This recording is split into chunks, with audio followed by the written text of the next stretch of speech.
بسم اللہ الرحمن الرحیم۔ حدیث مبارکہ۔ میں نے رسول اللہ صلی اللہ علیہ وسلم کو یہ ارشاد فرماتے ہوئے سنا ہے کہ میں سو رہا تھا، اسی حالت میں مجھے دودھ کا ایک پیالہ دیا گیا، میں نے خوب اچھی طرح پی لیا، حتیٰ کہ میں نے دیکھا کہ تازگی میرے ناخنوں سے نکل رہی ہے۔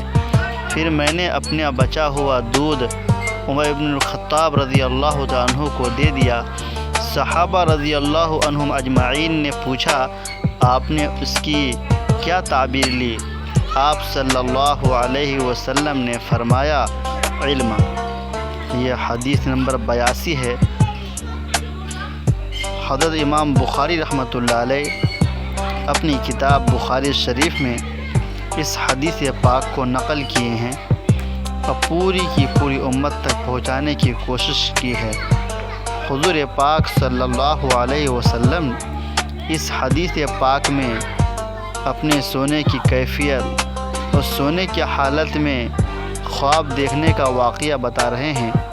اللہ کے نبی فرماتے ہیں کہ میں سو رہا تھا کہ سونے کے وقت میں مجھے دودھ کا پیالہ دیا گیا، میں خوب اچھی طریقے سے پیا اور اس سے سیراب ہو گیا۔